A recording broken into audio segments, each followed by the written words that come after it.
Paul écrit aux Corinthiens, « Je prierai par l'Esprit, mais je prierai aussi avec l'intelligence. » 1 Corinthiens 14, 15. Sous l'influence directe du mouvement de l'Esprit et de ses dons miraculeux, ces premiers chrétiens risquaient de négliger l'intelligence. De nos jours, le danger est tout autre. Prier par l'intelligence est aussi facile que général, mais on ne se souvient pas assez qu'outre la prière de l'intelligence, il faut encore la prière pour le Saint-Esprit. Jude 20, Éphésiens 6, 18. Donnons la place voulue à chacune des opérations de l'Esprit. Il faut que nous soyons abondamment nourris de la parole de Dieu. Il faut que notre foi la comprenne et l'observe, et qu'elle s'appuie sur elle pour prier Dieu. Si mes paroles demeurent en vous, nous dit Jésus, demandez tout ce que vous voudrez, cela vous sera accordé. Jean 15, 7. Voilà une des conditions d'exaucement, mais souvenons-nous aussi que dans le sanctuaire intime de notre être, dans la région des choses qui ne se peuvent ni concevoir ni exprimer, le Saint-Esprit prie en nous, demandant ce que nous ne connaissons pas, ce que nous ne pouvons pas exprimer. Plus nous saisirons par la foi la divine présence de cet Esprit Saint en nous, plus aussi nous constaterons que la soif qui nous inspire pour les choses d'en haut surpasse toute conception de notre intelligence.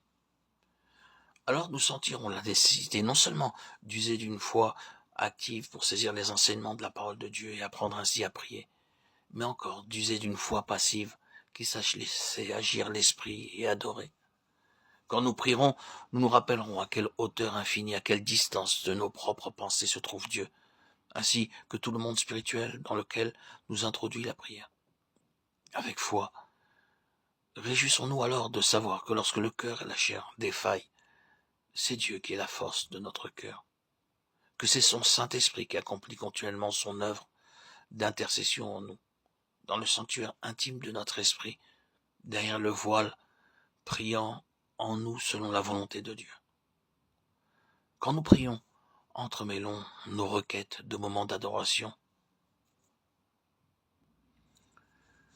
Nous abandonnons avec recueillement à ce divin paraclet qui est l'esprit de supplication. Il intercède en faveur des saints. Romains 8, 27. Dieu saint, je suis un temple du Saint-Esprit. Je me livre à lui. L'esprit d'intercession pour qu'il fasse usage de moi. Oh, puisse tout mon cœur vouloir l'honneur et la gloire de Christ. Puisse-t-il être si rempli de l'amour de Christ pour ceux qui se perdent, qu'il hâte de ses vœux l'établissement de ton règne. Amen.